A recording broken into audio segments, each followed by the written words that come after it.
Ჟანდაც მინისტრის და შინაგან საქმეთა მინისტრის ერთობლივი ბრძანებით რეგულირდება ეს საკითხი ამ შემთხვევაში, როდესაც ნარკოტიკული საშუალებების მოხმარების შემთხვევაში ზედაზირებაში მყოფი პირი მიყავს სამედიცინო დაწესებულებაში, სამედიცინო დაწესებულების პერსონალს აქვს ვალდებულება ამ ერთობლივი ბრძანების საფუძველზე აქვს ვალდებულება შეატყობინოს სამართალდამცავ ორგანოებს. Ესეთი რეგულაცია, რომ დაუშვათ ანალოგი ასეთ ზედაზირების შემთხვევაში მომხმარებლის ნებისმიერ შემთხვევაში მომხმარებლის სამედიცინო დაწესებულებაში მოთავსებისას რომ ეცნობებინა ექიმს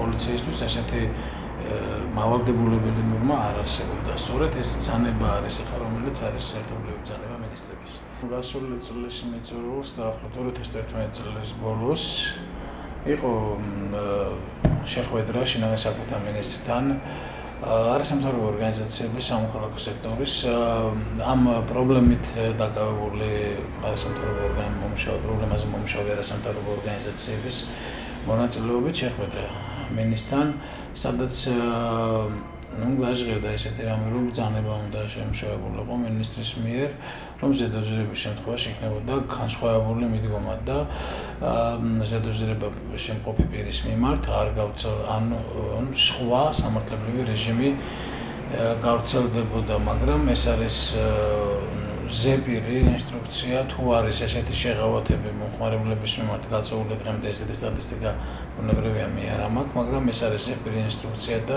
მსგავსი ბრძანება არ გამოცემულა. Სასწავლო ნარკოპოლიტიკასთან არგანონდებულობასთან მიმართებაში კვლევა იქნა ჩატარებული იქნა კვლევა ზედაზირებასთან მიმართებაში, სწორედ იმ სამართლებრივ გარემოზე, რაც ზედაზირებასთან მიმართებაში არსებობს ქვეყანაში და პრეპარატ ნალოქსონის ხელმისაწვდომობასთან, იგივე ნარკანის ხელმისაწვდომობასთან დაკავშირებით. კვლევის ფარგლებში ჩემსმერ გამოთხოვილი იქნა ინფორმაციები, როგორც ჟანდაც სამინისტროდან, შინაგან საქმეთა სამინისტროდან, სხვადასხვა კომპეტენტური უწყებებიდან, სადაც შეიძლებოდა საიდანაც შეიძლება მივიღო რაღაც ინფორმაცია თუ რა პრობლემა იყო ზედაზირება ზოგადად ჩვენთვის, ჩვენი სახელმწიფოსთვის. ზედაზირებას როგორც ასეთი ტერმინს კანონმდებლობა არ იცნობს, თუმცა კანონმდებლობა იცნობს და ესე იგივე ზედაზირებაა ნარკოტიკული საშუალებებით ინტოქსიკაციის შემთხვევები. 2011 წლის სტატისტიკით 129 შემთხვევა იყო თბილისში დაფიქსირებული სასწრაფო სამედიცინო სამსახურის მიერ. იმის გამო რომ ამ კაცრი საკანონმდებლო რეგულაციები არსებობს, იმის გამო რომ სამედიცინო დაწესებულებებს აქვს ბრძანების შესაბამისად ვალდებულება შინაგან საქმეთა სამინისტროსთვის შეტყობინებისა, მომხმარებელი ბუნებრივია ზედაზირების შემთხვევაში თავს არიდებს სამედიცინო პერსონალ ექიმის გამოძახებას, რაც შემდგარ შემთხვევაში თავდება ფატალური შედეგით, თუმცა სახელმწიფო მე როგორც კვლევის ჩატარებისას გამოვითხოვ ინფორმაცია სახელმწიფო არ აწარმოებს სტატისტიკას ზედაზირების შემთხვევაში გარდაცვლილთა შედეგები სახელმწიფოსთვის არ არის ცნობილი, რამდენი ადამიანი გარდაიცვალა ზედაზირების შედეგად. ფაქტიურად ნალოქსონის